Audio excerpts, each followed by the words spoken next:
On the plains of Moab, by the Jordan, across from Jericho, the Lord said to Moses, Command the Israelites to give the Levites towns to live in, from the inheritance the Israelites will possess, and give them pasture lands around the towns. Then they will have towns to live in, and pasture lands for the cattle they own, and all their other animals. The pasture lands around the towns that you give the Levites will extend 1,000 cubits from the town wall. Outside the town, measure 2,000 cubits on the east side, 2,000 on the south side, 2,000 on the west, and 2,000 on the north, with the town in the center. They will have this area as pasture land for the towns. 6 of the towns you give the Levites will be cities of refuge, to which a person who has killed someone may flee. In addition, give them 42 other towns. In all, you must give the Levites 48 towns, together with their pasture lands. The towns you give the Levites from the land the Israelites possess are to be given in proportion to the inheritance of each tribe. Take many towns from a tribe that has many, but few from one that has few. Then the Lord said to Moses, Speak to the Israelites and say to them, When you cross the Jordan into Canaan, select some towns to be your cities of refuge, to which a person who has killed someone accidentally may flee. They will be places of refuge from the avenger, so that anyone accused of murder may not die before standing trial before the assembly. These 6 towns you give will be your cities of refuge. Give 3 on this side of the Jordan and 3 in Canaan as cities of refuge. These 6 towns will be a place of refuge for Israelites and for foreigners residing among them, so that anyone who has killed another accidentally can flee there. If anyone strikes someone a fatal blow with an iron object, that person is a murderer. The murderer is to be put to death. Or if anyone is holding a stone and strikes someone a fatal blow with it, that person is a murderer. The murderer is to be put to death. Or if anyone is holding a wooden object and strikes someone a fatal blow with it, that person is a murderer. The murderer is to be put to death. The avenger of blood shall put the murderer to death.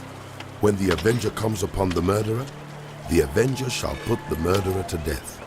If anyone with malice aforethought shoves another or throws something at them intentionally so that they die, or if out of enmity one person hits another with their fist so that the other dies, that person is to be put to death. That person is a murderer.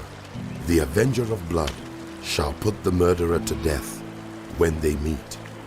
But if without enmity someone suddenly pushes another or throws something at them unintentionally, or without seeing them, drops on them a stone heavy enough to kill them, and they die, then since that other person was not an enemy and no harm was intended, the assembly must judge between the accused and the avenger of blood according to these regulations.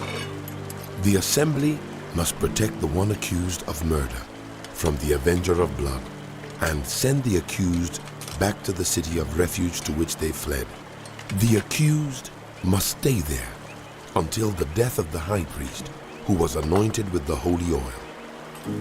But if the accused ever goes outside the limits of the city of refuge in which refuge was taken, and the avenger of blood finds that person outside the city, the avenger of blood may kill the accused without being guilty of murder. The accused must stay in the city of refuge until the death of the high priest. Only after the death of the high priest may an accused person return home. This is to have the force of law for you throughout the generations to come, wherever you live. Anyone who kills a person is to be put to death as a murderer, only on the testimony of witnesses. But no one is to be put to death on the testimony of only one witness. Do not accept a ransom for the life of a murderer who deserves to die. A murderer is to be put to death. Do not accept a ransom for anyone who has fled to a city of refuge, and so allow them to go back and live on their own land before the death of the high priest. Do not pollute the land where you are. Bloodshed pollutes the land, and atonement cannot be made for the land on which blood has been shed, except by the blood of the one who shed it. Do not defile the land where you live, and where I dwell, for I, the Lord, dwell among the Israelites. The family heads of the clan of Gilead, son of Machir, the son of Manasseh, who were from the clans of the descendants of Joseph, came and spoke before Moses and the leaders, the heads of the Israelite families.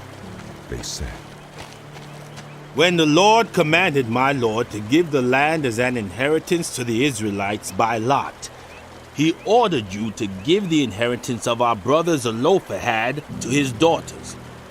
Now suppose they marry men from other Israelite tribes. Then their inheritance will be taken from our ancestral inheritance and added to that of the tribe they marry into. And so part of the inheritance allotted to us will be taken away. When the year of Jubilee for the Israelites comes, their inheritance will be added to that of the tribe into which they marry, and their property will be taken from the tribal inheritance of our ancestors. Then, at the Lord's command, Moses gave this order to the Israelites. What the tribe of the descendants of Joseph is saying is right. This is what the Lord commands for Zelophehad's daughters. They may marry anyone they please, as long as they marry within their father's tribal clan. No inheritance in Israel is to pass from one tribe to another, for each of the Israelites shall keep the tribal inheritance of their ancestors. Every daughter who inherits land in any Israelite tribe must marry someone in her father's tribal clan, so that all Israelites will possess the inheritance of their ancestors. No inheritance may pass from one tribe to another, for each Israelite tribe is to keep the land it inherits. So Zelophehad's daughters did as the Lord commanded Moses. Zelophehad's daughters, Mahlah, Tirzah, Hoglah, Milcah, and Noah, married their cousins on their father's side. They married within the clans of the descendants of Manasseh, son of Joseph, and their inheritance remained in their father's tribe and clan. These are the commands and regulations the Lord gave through Moses to the Israelites on the plains of Moab by the Jordan, across from Jericho.